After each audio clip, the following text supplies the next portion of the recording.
Good morning and welcome to the San Diego 100 pre-race video briefing. My name is Rich Morrison. I'm the new co-race director, and this is BJ Hake. He is the other co-race director. I think you all know him if you've run it before.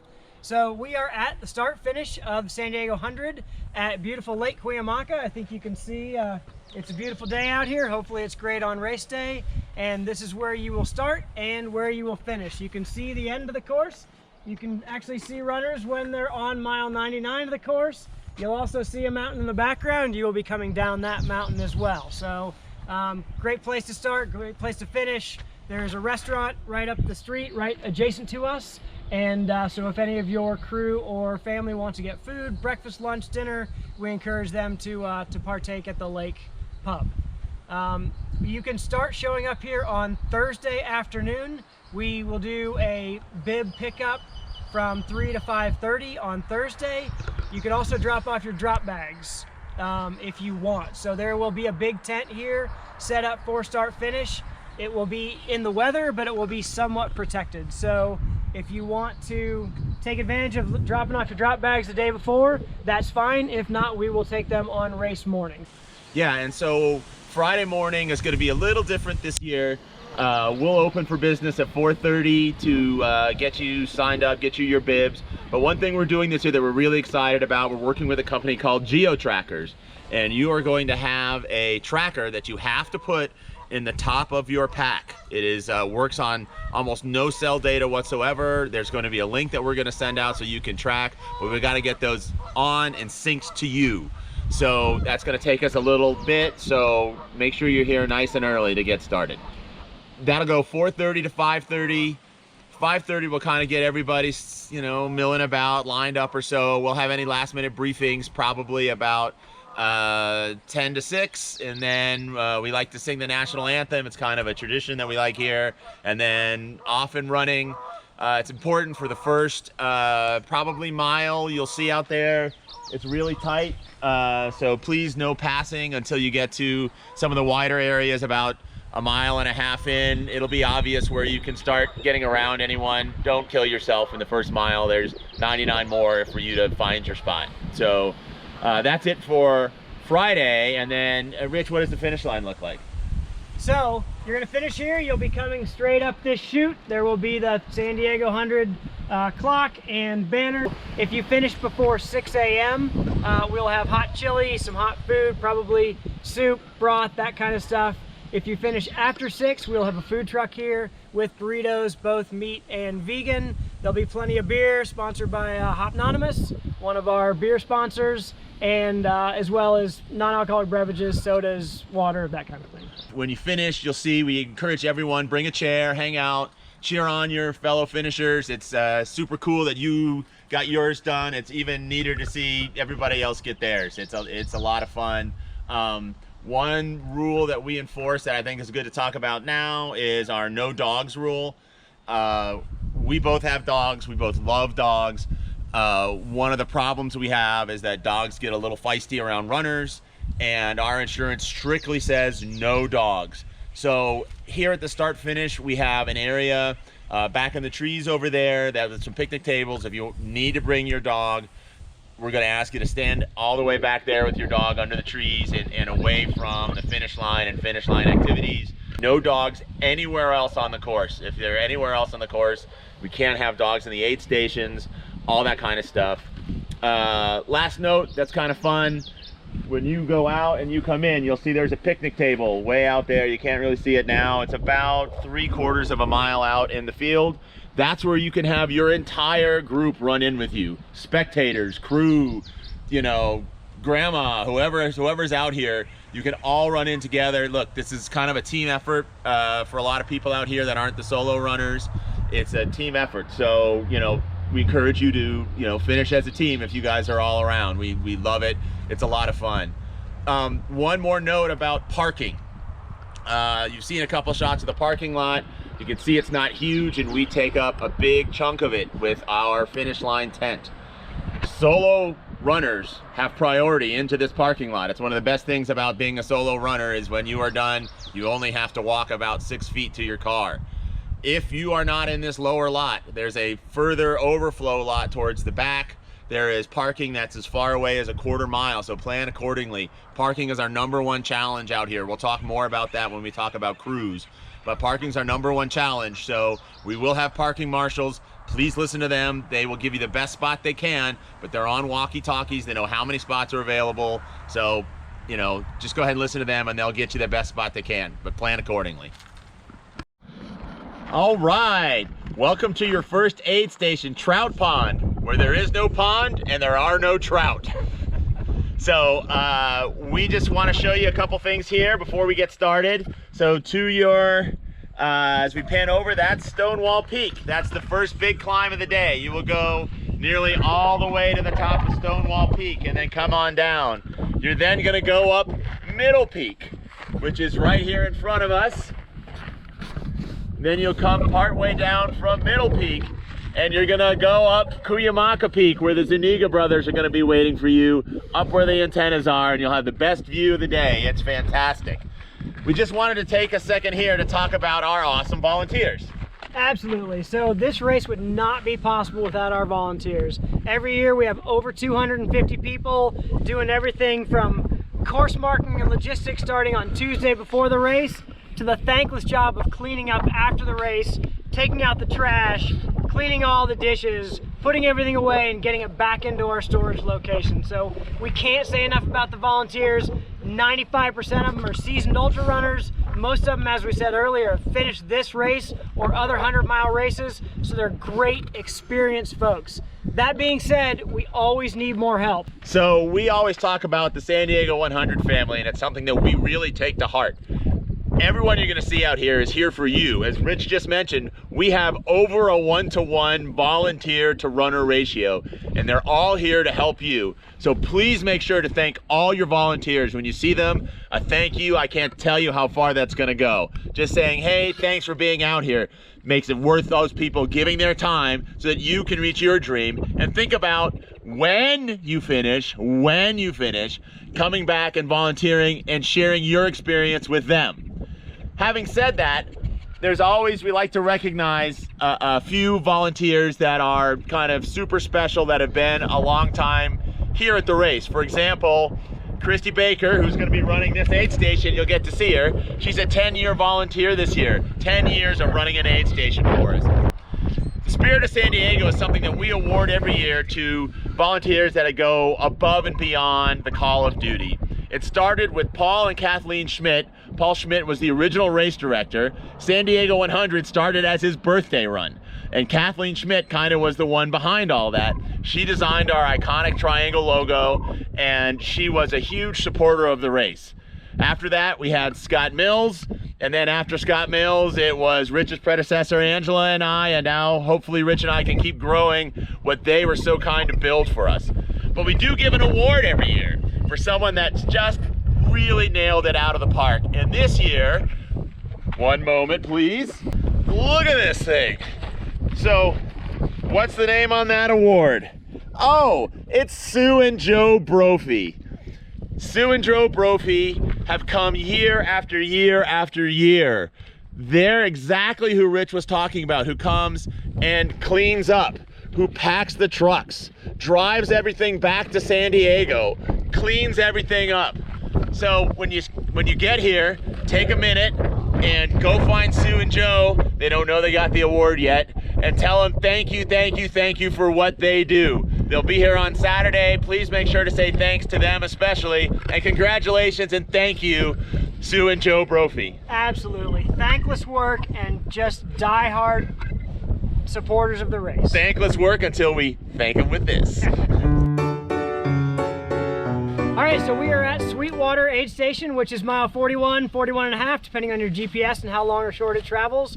Once again, this is a state park fee area. So if you've paid at Green Valley, you're fine for the day. There's a QR code there. You can punch your license plate in there. But here it's cash only. So if you haven't paid at Green Valley, you've got to pay cash here. This is a critical pivot point aid station, almost halfway through the race. Last year it was warm. We saw a lot of carnage here. So a lot of people down on fluids, depleted on nutrition. So you really need to take your time at this aid station, get through it, and get healthy, and make sure you're good for the back half of the course. So let's talk a little bit about etiquette. Runner etiquette, crew etiquette. From a runner perspective, just be kind to everybody. I don't think we have emphasized enough, our crew, 250 plus, they're out here to support you. They're not here for them. They don't get paid. They don't get any accolades except for from us and from the runners. So please, when you roll into an aid station, if you're feeling crappy, internalize it. Be kind to the aid station volunteers. In addition, be kind to other runners. We're all here having fun. No one's gonna win a cash prize. No one's gonna get a sponsorship out of this race.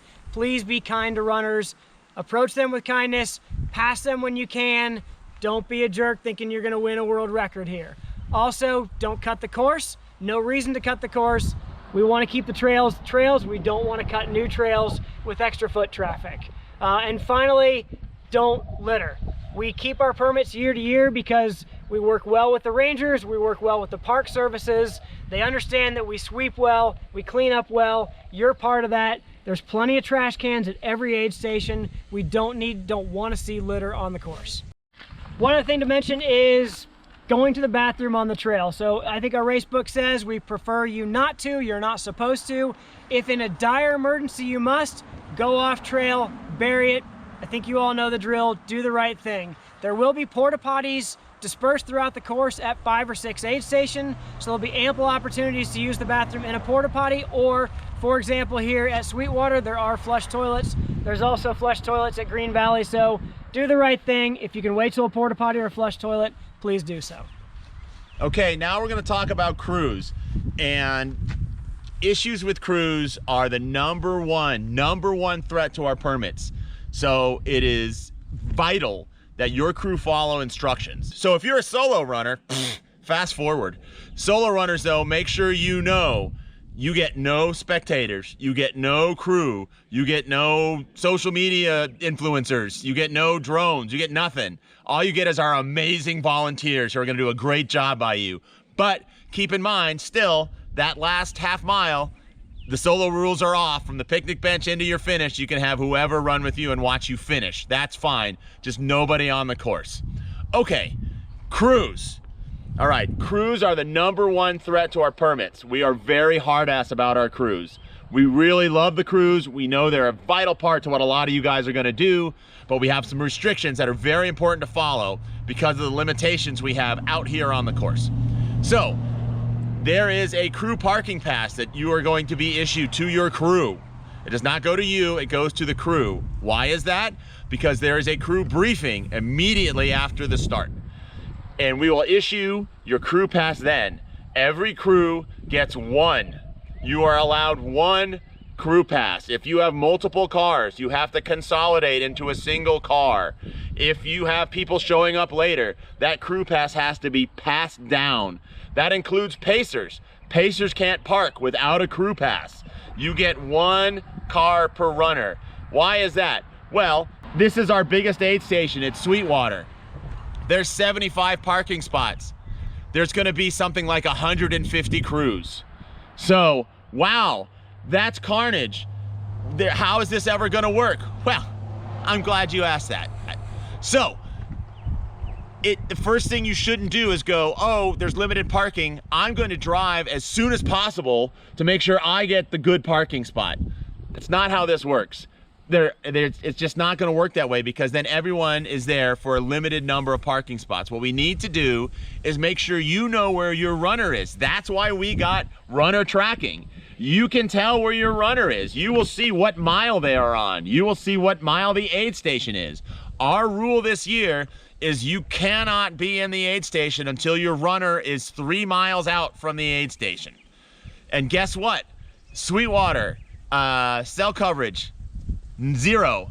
Green Valley, cell coverage, almost 0. So how do I? 0. How do I track my runner?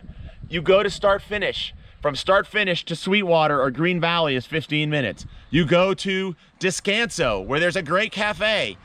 What is the time limit from there? 15 minutes. You go to Alpine, which is basically a suburb of San Diego. How long does it take to get here from Alpine? 20 minutes, 25 minutes. If your runner is 3 miles out, you're gonna beat them by a ton of time. So consider where you are. You will not be able to track your runner from Sweetwater or from Green Valley. Do not immediately go to those aid stations. Go somewhere where you have cell service, track your runner. Oh, they're about 3 miles out. I'm now going to head to the station. I'm going to crew my runner and do an awesome job and keep them cheery and happy. I'm also gonna follow the instructions of the aid station volunteers and captain. So please, please, please, these are super important rules. We can no longer have crews at Penny Pines because no one could follow those instructions last year. So it's super important you follow these instructions so that we can continue to use these places for crews and we can continue to have crews help at the race. It is a real deal. Remember, 3 miles out, I'm gonna go see my runner and I'm gonna be someplace where I can track my runner. All right, we are here at Penny Pines, and this is Penny Pines 1 and Penny Pines 2. So across the street is Penny Pines 1, and that is mile 60. That's run by Leslie and the Run Dirty crew. They're a new addition last year to the race, and they're a fantastic addition. They're really doing a great job. It's a fun, lively aid station. You should have a fun time rolling through it. Also, mile 81 is Penny 2, and that's run by Tracy Domino, and she's a longtime ultra runner, been with this aid station for years, so has it dialed in. She'll get you in and out and get you on your way. Okay, and we're gonna talk about parking here for a minute. We are currently in the United States Forest Service jurisdiction. So those aid stations that you can visit include Pioneer Mail, that includes Meadows, it includes Red Tail Roost. You have to have a parking pass to do that. You can get one for $5. We have a QR code that we're gonna show you that has the information. You can scan it. You can also buy them at the Mount Laguna store. You can buy them in Descanso. You can buy them at Mount Laguna. There's all kinds of places where you can get them. REI. If you have a Parks Pass, your Parks Pass is good in the United States Forest Service. So put it on your dashboard and you're all good. Now, there is also state park jurisdiction. This will include Green Valley, Sweetwater, and Sunrise. At those aid stations, you have to pay a state park fee, which is a $10 daily fee. The good news is you pay it once and you're all good. For those going to Green Valley, you will probably have someone in a kiosk to check you in. If not, there is a place to scan right when you go in to get your parking pass. They will be checking. So make sure if you're going to Sweetwater, Green Valley, or Sunrise that you have a state parking fee for the day. 10 bucks, it's not ideal, but pay the 10 bucks. It goes to, you'll see the improvements they're making in the park, so the money stays in the park. So it's good for them and it's good for us because then we don't get in trouble. Last but certainly not least, probably the most important piece of this stop is to recognize and introduce our sponsors. Truly, without our sponsors, this race would not be possible. So first I want to mention Rabbit. Rabbit has been a wonderful sponsor for the past several years for us. They supply shirts like this at a great rate for our key volunteers. They're also supplying the shirts that you all will be getting when you check in at the start line. You are gonna dig those shirts. It is fantastic. You wait until you see them. You're gonna love them. They're super lightweight. They're a ton of fun. They are really good to us. So take a look at Rabbit. Another one of our longtime sponsors is Tailwind. They got a special place in our heart. We were their first 100-mile race that they ever sponsored. So they've been a longtime great companion. You'll see it at every aid station on the course. So we're happy that they're still with us. Rich, do you know what flavors they're gonna give us? I believe there is mandarin, orange, and a berry flavor. Fantastic. And Yes. is there caffeine? There is caffeinated and uncaffeinated, so we will have both at the aid stations. Fantastic. Perfect.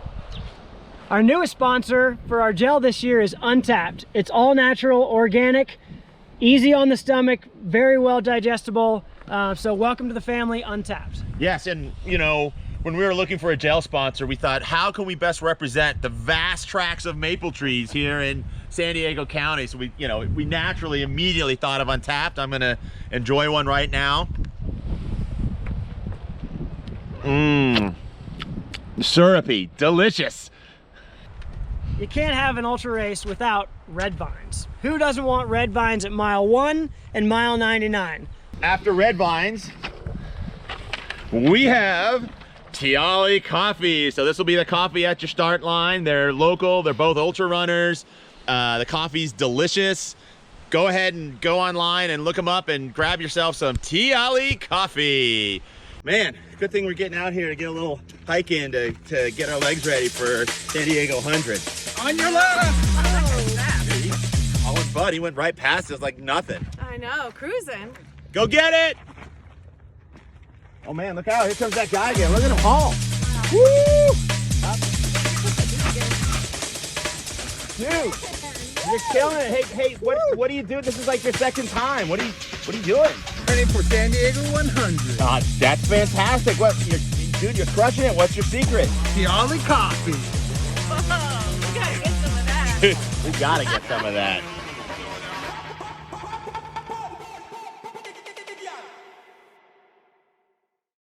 And I have a new hat on for this. We'll just kind of let that speak for itself, and there might be a couple of surprises on the course. Let's just leave it at that. Last and certainly not least are our beer sponsors. So we are fortunate enough and blessed to have 3 beer sponsors for this race. Hopnonymous, which you'll see their brewery later on in this video. Also Burning Beer, they're a great small brewery out of El Cajon. They've got wonderful craft beer and wonderful smash burgers. And finally, McElhenney, which is another outstanding craft brewery in Alpine, California. We're San Diego. San Diego is known for its beer. We are very proud that we are the only 100-mile race in the country with 3 beer sponsors. So with that, Rich, let's crack one open. Here's to you guys for running with us. We appreciate you guys. We will see you at our next stop. Cheers. Cheers. My name is Gonzo, Brian Gonzalez, and today we're going to talk about course marking for the San Diego 100. How do you know anything about course marking? I've been the course marking captain at San Diego 100 for over a decade. So for many, many years, I've been in charge of the course marking at SD 100. Oh, so you might know what you're doing. You're not some random dude on the trail. No, I think I've done it for a few years. All right, well, show me what you got. Okay, so at the San Diego 100, while you're out on the course, you will see confidence markers about roughly every 3 to 5 minutes running time. Okay, so if you're faster, it might come up sooner than that, and if you're walking it, it might take a little longer. But every basically 3 to 5 minutes, you'll see a confidence ribbon. And then at the turns themselves, which we'll get into in a minute, at the turns you will see multiple ribbons. So if any time you see more than one ribbon, pay attention. That means that something is happening. To mark said turns, we will have various signs which are being blown all over the world right now. We will have a sign that says to turn one way or the other way. You might have a sign that looks like this or that looks like this, and you could even have a sign that looks like this and like this. So there are, oh, look at that, BJ, look what I found. I found a sign that says left turn. Oh here. Man, it's like we don't want you to get lost out there or something. Oh, that's great. So at night they'll be able to see all those orange ribbons, so that's not a problem, right? Well, I'm glad you asked that too. We have clothesline clips at night that have reflective pieces that will reflect off your flashlight, and reflective tape on the clips here as well. So at night you're going to be able to see a little reflective ribbon on there. Here's the thing about course marking and paying attention to the turns. You as the runner, you are responsible to know the course. Pay attention to the course. What'll happen is you'll have a pack of maybe 3 runners going down the road, right? And the person in the front is thinking, hey, the guys behind me, they're gonna tell me if I go the wrong way because they obviously will let me know. And the guy in the back is thinking, well, these 2 people in front of me know where they're going, so I'm gonna follow them. And in the middle, the guy in the middle is just kind of going along and following along. So if we've had people go off course, it's usually not one person, it's usually a pack of 2 or a pack of 3 going off course together because they're relying on each other. So you as a runner need to know which way and pay attention to the turns that are coming. Now, Gonzo, that never happens if you have a pacer, right? It happens all the time with the What? Yes, yes. because the runner is relying on the pacer. The runner's like tired and thinking, well, my pacer is gonna let me know if there's a turn, and the pacer's thinking, well, this dude's a stud, he knows what he's doing, I'm gonna follow the runner. And so they, again, the same thing, you're relying on each other. So don't rely on your pacer, rely on yourself to pay attention and look for the turns. There are a lot of tools available for you to know where you are on the course before the race and even during the race as well. So before the race, there are videos. I've heard rumor. Who shot those? I heard that somebody went out and ran the entire course. Get out of here. And filmed, get this, every single turn of the course. There's a YouTube video out there, believe it or not. Cliffs and Meadows, that's me, by the way. Cliffs and Meadows did a video, a montage of every single turn of the San Diego 100. I will put the link below.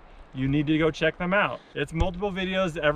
Between every aid station, we have videos showing you the turns. And something kind of cool is show your crew that. They can be watching the videos while you're out on the course, and they can kind of know what you're up to and what the course looks like. So some of the crews have had fun watching it that way as well.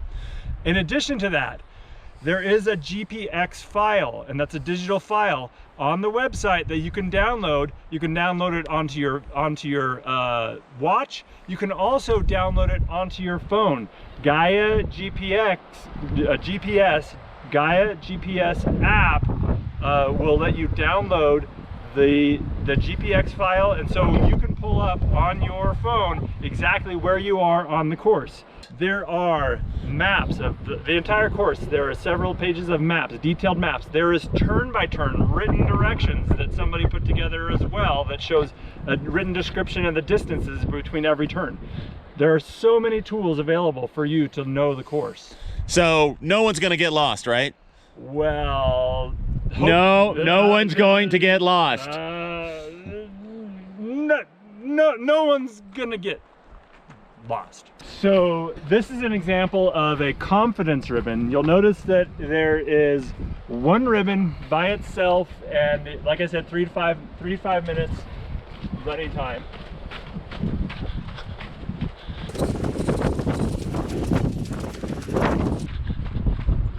BJ, what do I see? Oh no, there's like multiple ribbons. What the hell does that mean? I see more than one ribbon. Get out of here. What does that mean? Okay, so I see more than one ribbon on the left. So if there's more than one ribbon on the left, we're going right. No, what? No. There's more than one ribbon on the left. There must be a left turn coming up. Groovy. Let's see if we can find it. Oh, look! Another ribbon leading to my left turn. Okay, so here's the ribbon. Earlier we saw more than one ribbon. I'm saying that a lot because pay attention if you see that. And then here's another. You'll notice that we sometimes put these low for the night section because the flashlights are going to be pointing to the ground. If we put it up in the tree, your flashlight's not going to shine on that. And Gons, there's a ribbon after the turn. It's almost like we want you to know you're going the right direction. It's a reconfirmation that you made the correct turn. Now I noticed there wasn't a sign. I thought there were signs. Occasionally there's going to be signs, not at every single turn. So not every turn will have a sign, but every turn will have multiple ribbons. Fantastic. I think that wraps it up. Any last words? Nope, I'm going to go without water. I'm just going to see how far I can go. Yeah!